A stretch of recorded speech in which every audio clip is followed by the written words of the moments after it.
Doctors who have been in and is anybody here a doctor? Situation. What happened?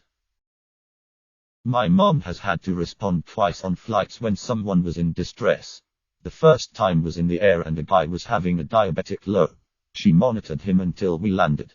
The second time was sitting on the tarmac when a guy had a stroke. They delayed the flight and took the dude off the plane. She also said that after the first one, the airline sent her a thank you card and said please use these enclosed vouchers to get tickets to a destination of your choosing.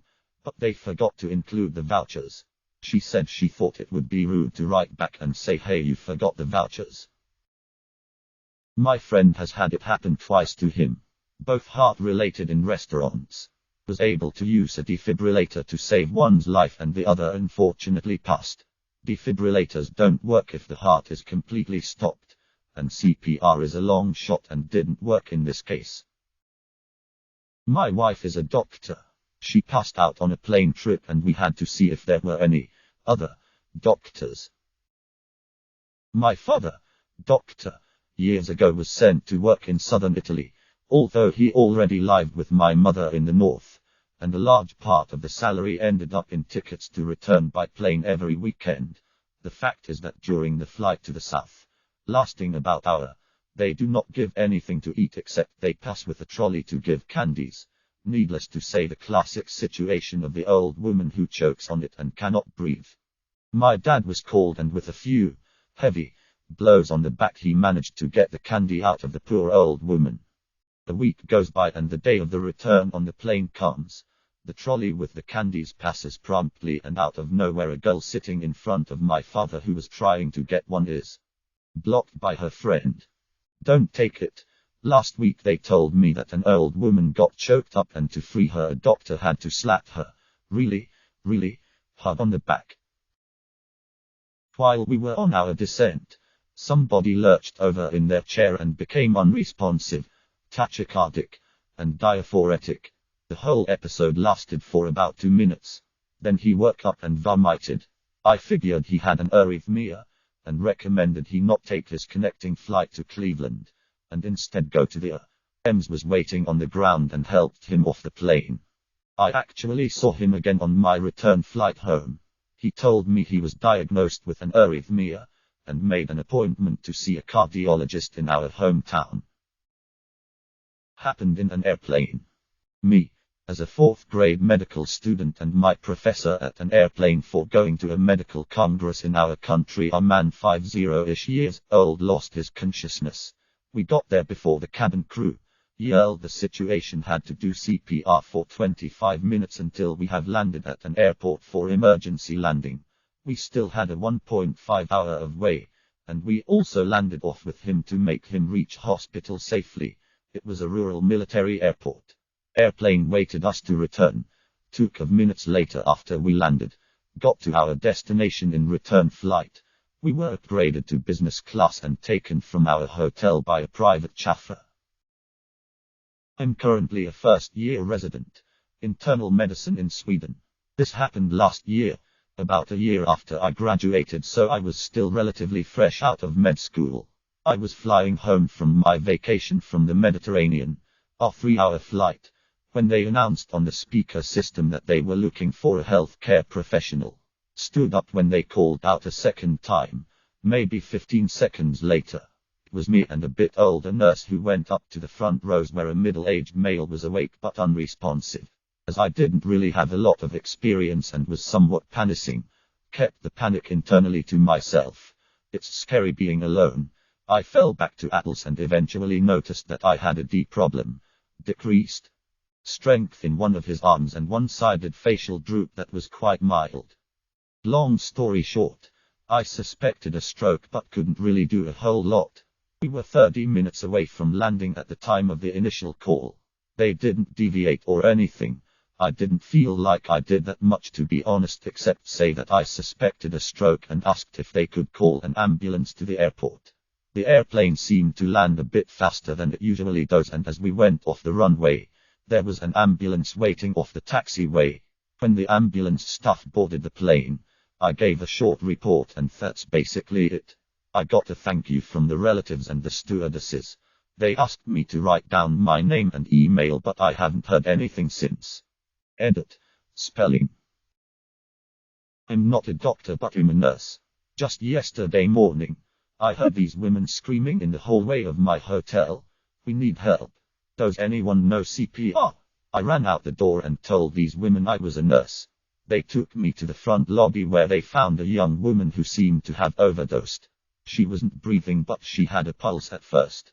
It started to get weaker, then stopped altogether. I had to do 4 rounds of CPR before I felt a pulse again, and it was right as the EMTs were walking in.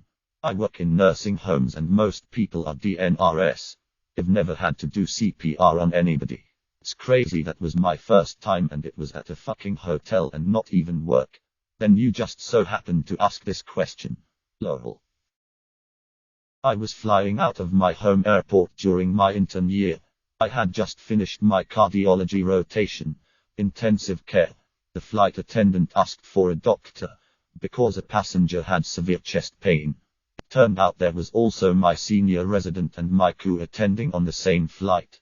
Unknown to me. All 3 of us had worked together for the past months and signed off the crew the day before. Like a well-oiled machine, we took care of the patient. He was stable, thankfully. An ambulance was waiting for him when we landed. And I was very grateful to have both my senior resident and my attending at the time. Not in the medical profession, but from my time in the military, I knew basic life-saving techniques like CPR and what to do when someone is drowning. My story involved my son when he was 6 years old. We were in town for my father's funeral. That night at the hotel, the kids were in the pool. It was packed. He was swimming in the shallow end. Next thing I know, a girl is holding him saying, "I think he's drowning." I pulled him from the pool, asked if he could breathe. He shook his head no.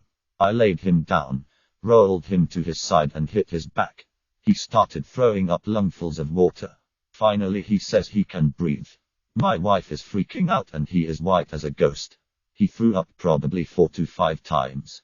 Worst part is when I pulled him from the pool, my first thought is I'm gonna watch home die. My wife said I reacted so fast that I had H out of the pool before she realized what was happening.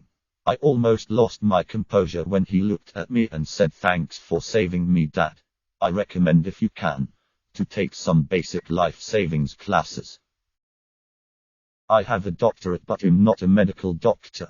But shortly after receiving my doctorate, I was on a transatlantic flight and the flight attendant came around asking if any one of us was a doctor. I very briefly considered answering jokingly yes, but not that kind of doctor.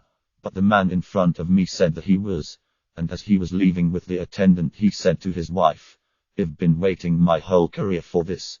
About 15 minutes later he came back, slightly disgruntled. Turned out a woman in first class was having a panic attack, and she ended up with 3 doctors around her, all frustrated that they didn't get to do an emergency tracheotomy at 35,000 feet. Recently, before the coronavirus, I was taking an international flight. The flight attendant asked on if there was a doctor aboard. I was actually asleep, but somehow that woke me up. And I was like, "Wait, you need a doctor?" Turns out a patient was experiencing some diffuse chest pain. Went to examine him and my inner alarm bells rang when I asked him some questions. I had a very high suspicion that this guy was having an aortic dissection. I told the flight attendant, who passed on the information to the pilot. The pilot made an emergency landing at a different airport, met with an ambulance. I later called the hospital to find out what exactly it was, and turns out I was right. If they had carried on, he might not have survived. Edit. Aortic dissection is when the aorta tears forward / is about to burst. Edit 2. Holy shit, this blew up. I'm at work right now, but I'll try to work through the comments when I can. Edit 3. Thanks for the awards, kind strangers. Edit 4. Oh wow, even more awards. You guys are awesome. I was in the car with my mother, who is a doctor, when a bad wreck happened about a mile ahead of us on the road outside town. I didn't see the crash, but all of a sudden we were pulling up to the aftermath, next to a grey-blue Subaru that had its entire front pushed in. The woman driving was still in her seat, sitting upright. I couldn't see her feet, but she had bitten clean through her lower lip so that I could see her teeth and gums. Part of her lip was dangling. My mom got out of the car, maybe called 991. I can't remember, and rushed the driver. She put her hands through the windows and held the woman's head and neck completely still while telling her repeatedly that help was on the way and she needed to stay calm and still. It was the most drastic case of code switching ever. My mom is a neurotic, scatterbrained nerd, but as soon as she was out of the car she moved so fast and was so focused. I can't remember how long we waited there before help came and they used the jaws of life to open the car. I do remember very vividly how the firefighter had to move my mom's hands away from the driver for her because she couldn't unlock her hands and arms. Not a doctor, but I was on a flight from DC to Chicago and got so sick I passed out upon landing. As I was coming to, I was being aided by a man and heard another person shout, "Are you a doctor?" The man helping me replied, "I'm the Surgeon General of the United States." This was Vivek Murthy and it happened around 2015. He was the kindest and humblest guy. Subscribe, like and comment if you hate outros, begging you to subscribe, like and comment.